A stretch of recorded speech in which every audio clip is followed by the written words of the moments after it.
All right, Adam, we are back again. It is Tuesday, August 13th. We are back for our Tuesday. I'm psyched to be here. I'm Jason Edson, the Director of Issue Education here at the Grassroots Leadership Academy. With me, I have Adam Masters, one of our grassroots trainers. I believe you're in North Carolina today, right? Yep, here in North Carolina, doing a little public speaking boot camp for some of our trainers. It's been Nice. really awesome. One day in and still one more day to go. Awesome. Awesome. Yeah, last month we were together in person. Hopefully next month we can get back together in person. I think that really made a great training for folks. But public speaking, that's what we're doing tonight. I love public speaking. I love this stuff. I was a theater kid. I took all the elective debate courses in college. I like this is what I am here for. I love it. I get asked all the time from family, from friends, from people, like fellow coaches, how do I speak in public? How do I talk to people? Um, I will say it feels like it's not for everyone. And I'm being very specific on that. It's not easy for everyone. It doesn't come natural. There's introverts, there's anxiety related to it, there's inexperience. These are all real factors that come into your ability to speak in public. And I'm sure you see that too. Oh, yeah. I mean, for me, even whenever I first started, like you were talking about, you were a theater kid, I was a speech and debate kid. And, whenever I would get up and speak in front of someone, my leg would just shake uncontrollably. And it was like one of the scariest things. It was really hard to get over, but learned a lot and have come a long ways. I think you've done well. We were in Minnesota on a training recently, and you spoke to a pretty large group. It was a ton of fun. Yeah. So, yeah, this program is a little more adaptable than a lot of our flagship programs. Like, we put a lot of time into our flagship certification programs because those are important and we want to make something special. This program, I know we have a four-part version, we do a staff training version, we have a single session version. We can adapt this as any group needs it. And you and I want to talk very high level over the next half hour, 45 minutes ish, our normal training time on this program, about what we can do and about kind of that high level, what it is and how we want people to be successful. I want to start with the big things I get asked every day, the stuff you get asked all the time that can elevate any conversation. What do you think? Absolutely. Yeah. Awesome.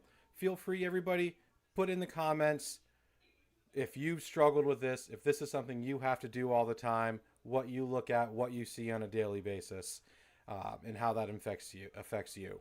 But first, the most important thing, the thing that's so easy to forget, is that the audience wants you to succeed. They are there for you to be awesome. Now, it's super easy. Like, I'm a theater kid. Of course, my parents, my grandparents, my brothers there, they all want to see us be successful, right? That's great. But if you're talking in front of a large group, they also want you to be successful.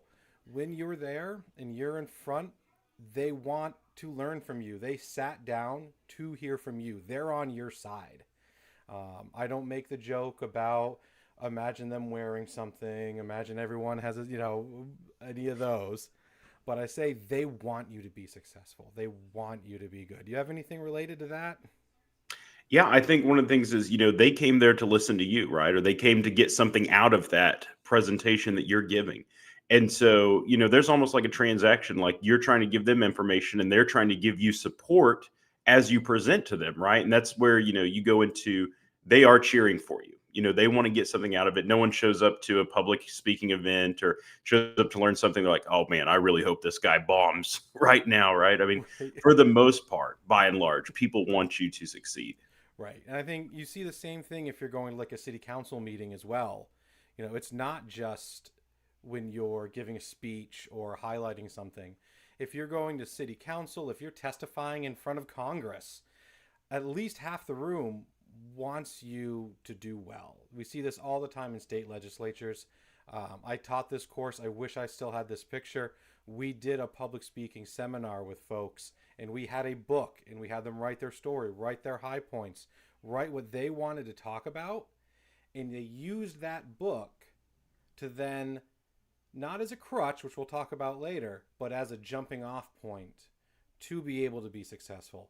And every legislator in that room wanted them to do well. Every legislator wanted to hear what they had to say. Now, that's even more important when you go to like a city council meeting or a legislature or legislative meeting. They want to hear what you have to say. They're there to hear different opinions. They're there for you to ask the important questions of the day. They are there to hear that from you, which is critically important. Yeah, going into our level one, session five, one of the ways that we support our lawmakers is with kind of that information that we have, giving them support through our expertise because they don't know everything, and so they're cheering for us to share our side of things. They don't have every perspective. I'm sure there's no elected official alive that has the perspective of every single person in their community, so they want to hear from us, and it's a great opportunity for us to learn to be better at that. So that way, when we are presenting to our elected officials or in front of a city council meeting or wherever it is, for us to be the best versions of ourselves. Yes, I totally agree with that. And that's one of the important things. We talk about how you can support a legislator. Showing up to support their bill, telling an important story related to their bill, and telling how this bill will solve a problem that you and other constituents are facing. Oh, they love that. That is amazing. That is great stuff that will help them. All right, so I'm going to put up our first quote here in just a moment. This is actually from Roger Ailes. It says, "Are you confident, comfortable, sincere, glad to be there? In those first 7 seconds, you shower your audience with subtle cues. And whether people realize it or not, they respond immediately to your facial expressions, gestures, stance, and energy. They react to your voice, the tone, and the pitch. Audiences, whether 1 or 100, instinctively size up your motives and your attitudes." I love this quote. I think this has a lot of value to it as well, because this gets you in that right mindset when you start. This goes back to people want you to succeed. It goes back to that psyching yourself up. We'll talk a little more about that later in those first few moments. Like even you and I, right? Like I'm standing up. I made sure I have my Grassroots Leadership Academy shirt on, my Grassroots Leadership Academy hat in the background. I've got the Constitution, some Bill of Rights here, Declaration of Independence. This all is part of how I set up to be here. To pull back the curtain a little bit, Adam and I were here a half hour ago, well, now about 45 minutes ago, preparing this. And this is one of those blunders. Connor O'Neill did a great piece on the 3 basic blunders of public speaking. And this quote ties to that because if you delay that speech through irrelevant questions like, is the mic working? Can everyone hear me? Are the lights okay? How much time do we have left? Is this on? Like, it delays things. Or even the dreaded, can everyone see the screen I shared? Yeah. Someone will tell you if you didn't share your screen. Fear not. So this is all really good stuff to do before you start. So for a half hour before this, sometimes 45 minutes to an hour, we're sitting here checking our lights, making sure our microphones work, double checking our technology to make sure everything is successful for all of you. Yeah. So after you take the stage on that, it kind of ruins that flow. People are excited to see you start. In our case, I love our little countdown. People are excited to get going. So that, don't worry about it. Just start, get into it. We'll fix the problems as they go. Right. This one is a little one I want to be careful, a little back and forth on this. When you start, don't necessarily start with, "Hi, I'm Joe Smith, and today I'm presenting on keeping your audience captivated techniques in public speaking." People want to get that attention in. They want to start that. That's one of the reasons we have this countdown. That's one of the reasons I frequently start with a story. I open, what we did tonight. If you rewind, we started talking about Adam and I have done this before.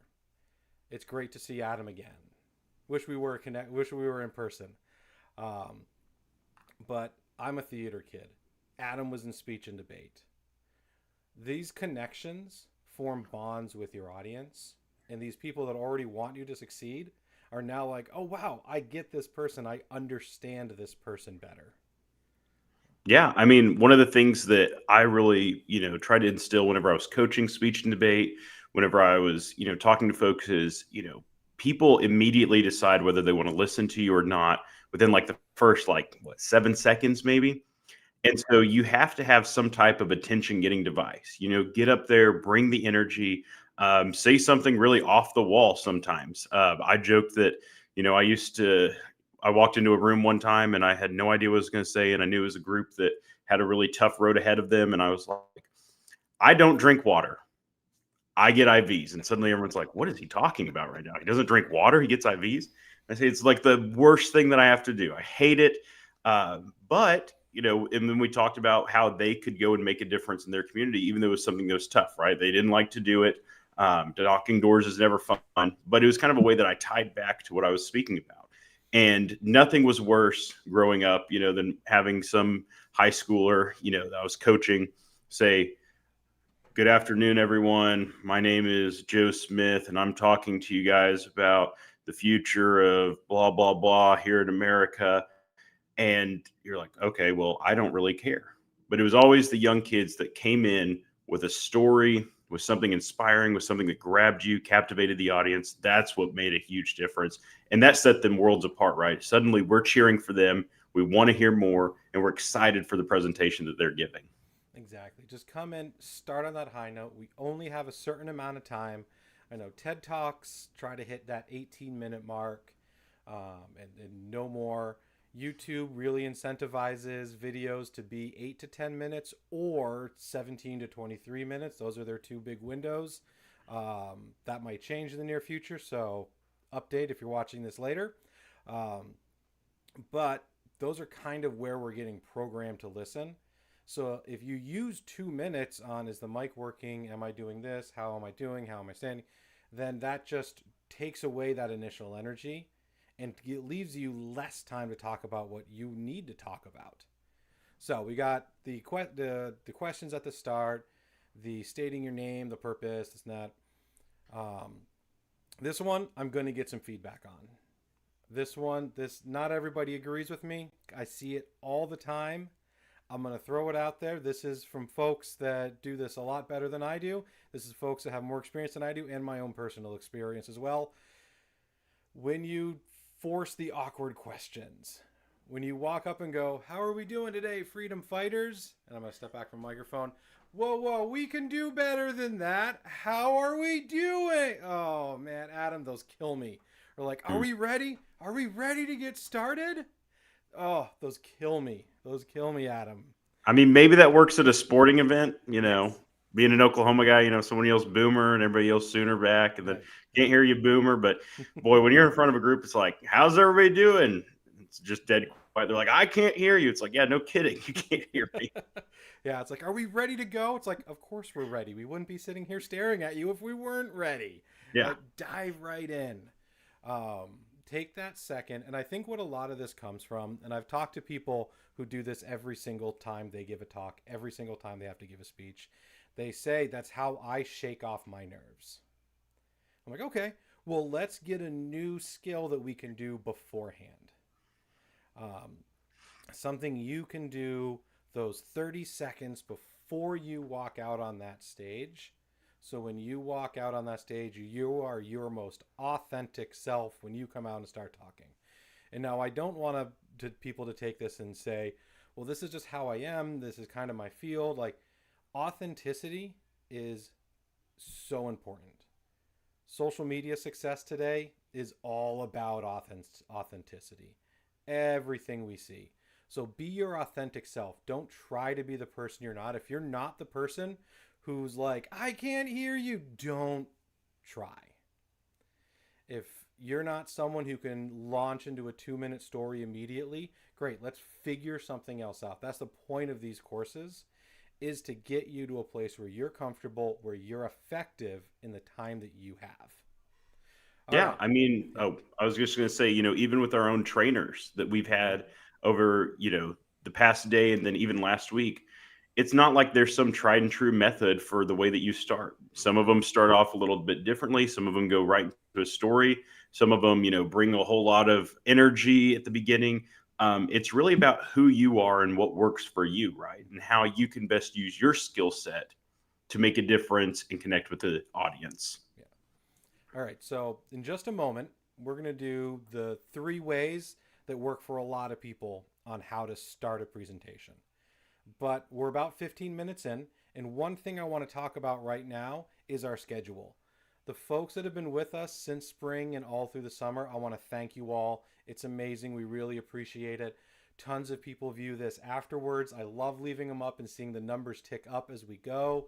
I can't thank you enough for the comments, the messages, everything. We are keeping the schedule.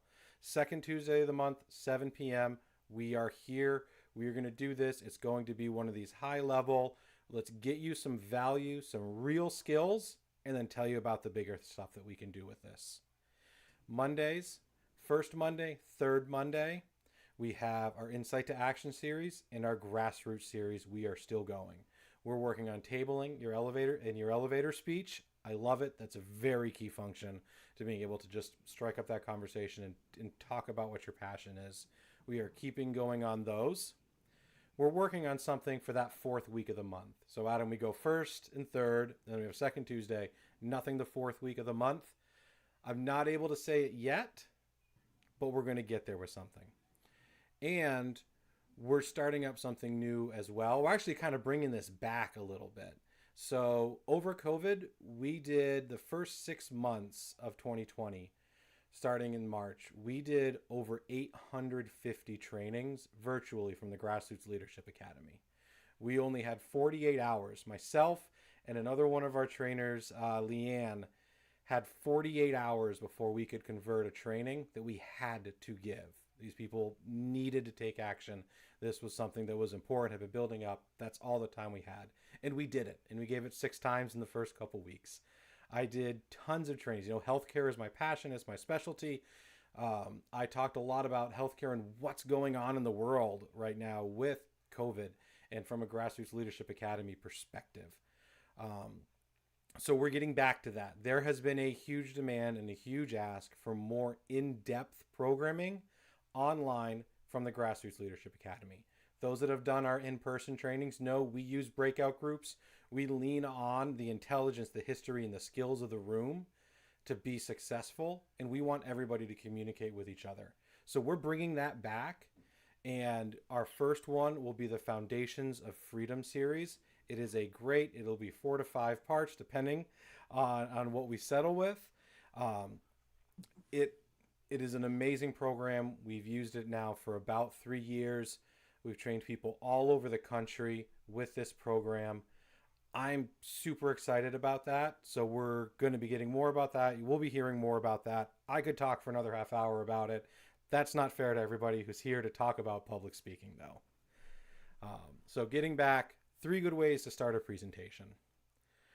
All right, Adam, I know this is one of your specialties, is asking a rhetorical question related to the subject matter or the speech you're giving. Yeah, I mean, that's one of my favorite things, whenever you start off, just to get the audience engaged, right? Like you got to get their minds thinking about the subject matter, what's going on. And so that's one of my favorite ones to employ, just asking that rhetorical question. Who here has ever blank? Who here has ever been frustrated with their elected official? Okay, well, let's talk about, ways that we can impact our elected official, a little more in depth than that, but that kind of gets the ideas, the thought process, everything flowing within the group. Gets things pulled up. Yeah.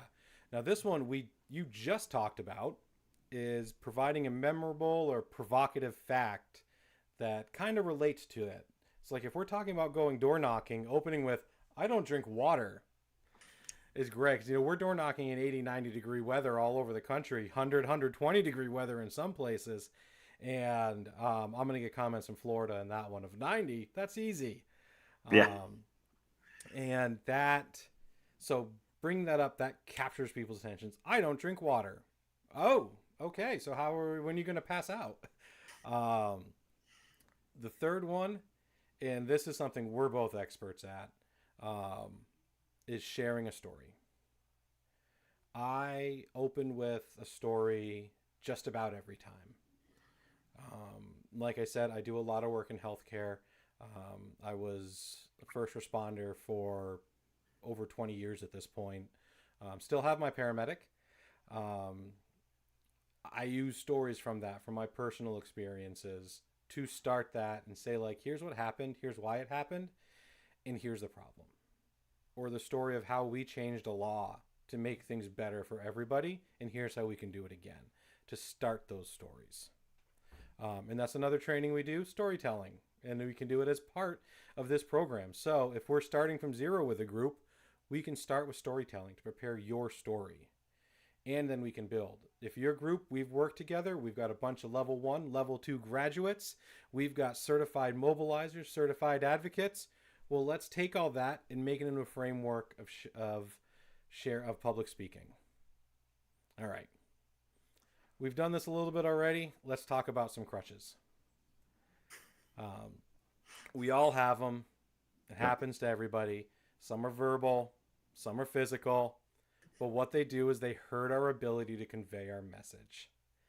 I will tell you, one of my biggest verbal ones that I struggled with for a very long time, and I still occasionally do, is if I'm kind of processing, thinking about what to say next, I'll go, so anyways, what I was thinking, like, I just catch this, like, so, okay. And Adam, I think I've seen this in some of the comments on us before, but there is a word pairing that you use. I hear a lot of, you know. I even put in our show Allegedly. note, we have a run of show, Allegedly, folks, I and said I that. put tease Adam a little bit on saying, Um, I am getting it bullied out of me is what's happening. People are bullying me into stopping it. yeah, I mean it's important to identify it, because if we don't identify what we struggle with and what causes that, um, then we can't correct it. Right. Ahs, stammering, hanging on a word until you remember the rest of the sentence are very common things. We all do it. We've probably all done it before. If we don't identify it, and Adam and I have built a lot of trust, so I can say that, hey, Adam, you're saying a lot. I think that's your crutch here. We should talk about this. It makes us better. It makes us better speakers. Well, and one of the things that we do within the public speaking boot camp is actually film you so that you can watch yourself Mm-hmm. present, because we pick up on a lot more things whenever we're watching ourselves than whenever we're just talking. Yes. Because I have never thought that I say, and then you're over here telling me you said it again. You said it again. You said it again. And then whenever I go back and watch, I'm like, golly, why did I say it so many times? But the beautiful thing with what we do at the public speaking boot camp is we allow you to do self evaluations. You get to watch yourself, you get to watch the presentation that you're giving, and then do self reflections. And then bring those to us, and we can kind of coach back and forth. Say, oh, yeah, that was something that was a little distracting, or no, you're just being too hard on yourself. So it allows for folks to really get personal feedback from themselves and then also from us. Yeah. One of the things I always did, and this video recording me worked perfect because I didn't realize it. And not only that, I was resistant when it was brought up because I was like, it's not that big of a deal. I'm just being interactive. I would bounce back and forth. I'm going to get a little physical comedy here. I move this way. You can see all the books because I would go over here and talk to some, and I'd go over here and talk to this, and I would have this like 5 foot radius where I would be bouncing around talking to people, and it was so distracting. And I watched myself, and I was like, "No, I'm fine, I'm fine, I'm fine." And I watched that video of me. We recorded me giving a talk, and I was like, "I'm a monster. How could I do this to people?" And so, like, now I imagine I have a hula hoop, and so I stand inside my hula hoop. This camera has been great for me because now I have to. I have a bandwidth. I have to stay in between. So now, and it's because we recorded me, which was a little tough, and I watched it after and I saw the actual impact of all those huge movements I was making and what that was causing for people distraction. People were losing track.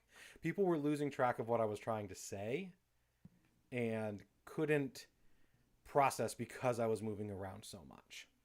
Right. So we have things, leaning a little too much on the podium, so you're a little off kilter. Crossing your arms, super common. Does not give off a great vibe if you're kind of sitting here like this a little bit and talking. Um, Putting your hands in your pockets. Hands in your Uh, pockets. Yep. Now, some and, people, there's kind of a branding to it, right?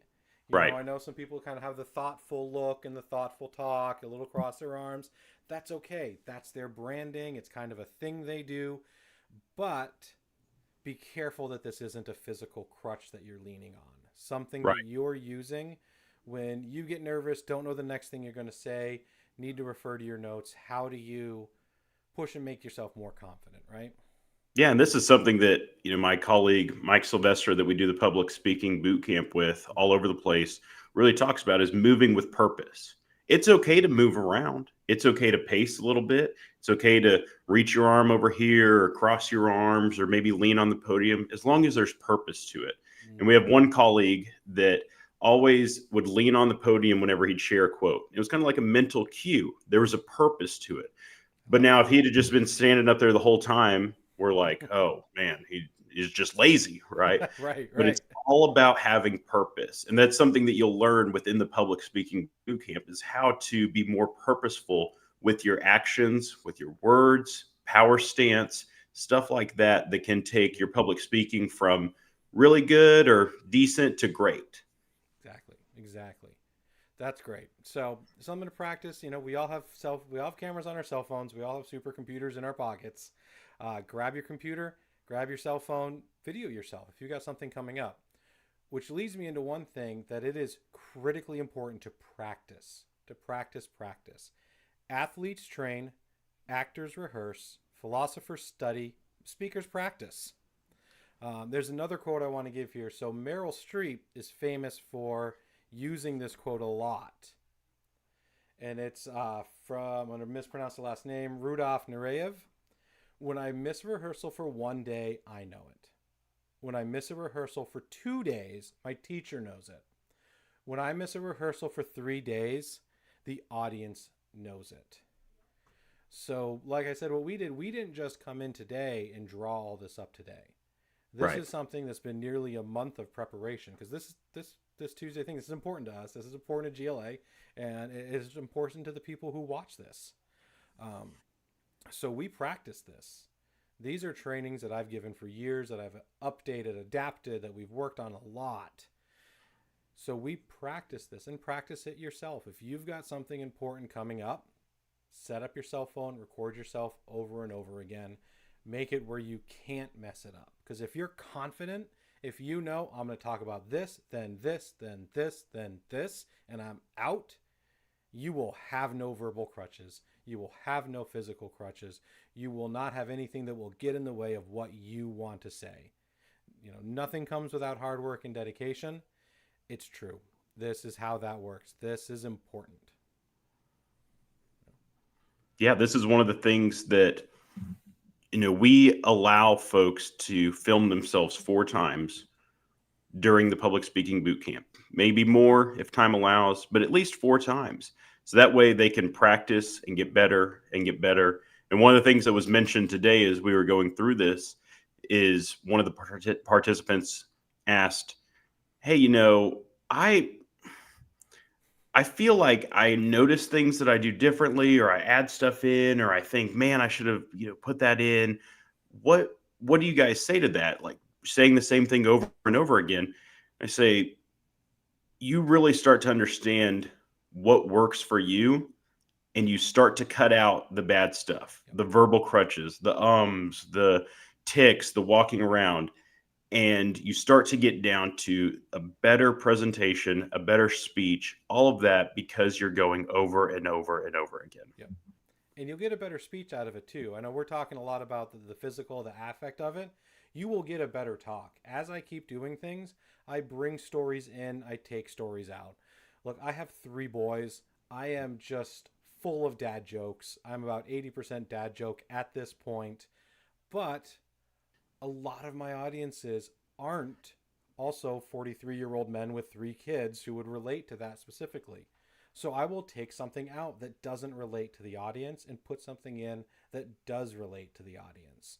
So that'll, as you keep going, as you get more and more confident with this, you will then say, oh, well, maybe I should use this. Maybe I'll use this instead. Or your 5th time rehearsing this, you'll say, "Oh, I just remembered this story. This would tie in so much better. This story's so much better for it." And now your project's better, your speech is better, your testifying is better. And that's what we're going for. We want you to be the best version of you possible, to go make good change in this country for freedom and for liberty. That's what's important. There's one other trick that I want to talk about. This is one of my favorite things. I use it a lot when I'm telling a serious story. It's easy to overdo it and it can become a crutch, but the power of the pause. If you pause at the right moments with that right inflection, you will draw everybody back into you. It can be tough. Like we watch TV, cable sitcoms are scheduled for 28 minutes and they go 8 minutes commercial, 8 minutes commercial. That's how our brains are wired. More and more social media, vertical social media, shorts, any of that stuff has even made that even shorter. So we have to get people's attention back. It's easy. We all zone out on things we love and things that are important. I love the joke of I don't understand why my wife starts every single conversation with "Why aren't you listening to me?" Seems a weird way to start a conversation. Um, Again, that's a joke. May not work with every audience. Sometimes it's in, sometimes it's out. I knew you'd appreciate it. Thank you. Yep. But something like that, people can tone out. It happens. So when you use a pause, people will wonder why nothing's happening and then will tune right back in. It brings people to you. It also hammers that point. And I'm going to do it for something ridiculous. But when you want to bring people in, when you have that one crux, that top thing you're going at, you pause and say it. And everybody's drawn in, and then it really hits with that emotional impact. Can't overdo it. I did it way too Right. many times just then, but I love it. I think it's a great tool to use. Yeah, absolutely. All right. So I've got a funny one. I like this. This is something I do for a warm up. We'll see if you think I'm a crazy person. This was taught to me by a fellow trainer who was talking to me about inflection. And this happens a lot with new people. They get the Valley Girl voice where everything ends like this, and we don't realize we do it, and our eyes get wide, and people stop listening because everything sounds like a question. And he has this inflection trick. And when I first started, if I was uncomfortable or new to something, I would resort to that and start doing it. And so he had me do this trick where I went 1, 2, 3, 4, 5, 6, 7, 8, 9, 10, 11, 12, 13, 14, 15, 16, 17, 18, 19, 20. So I was taking these verbal modulations, these differences, this inflection, and just saying them at random numbers, saying them in order of by number, training my voice. And I know we have some trainers on this team, and we have folks all over the country. I still get a message every now and then of people that before they go out, one of the things they do to calm their nerves so they don't have to go back and do all the other stuff at the beginning that we talked about is they stand there and they go 1, 2, 3, 4, 5, 6, 7, 8, 9, 10, 11, 12, 13, 14, 15, 16, 17, 18, 19, 20. They do that 2 or 3 times the minute before they come out, and they feel like they're more understanding of what they need to say and how they need to say it. Have you ever heard of that?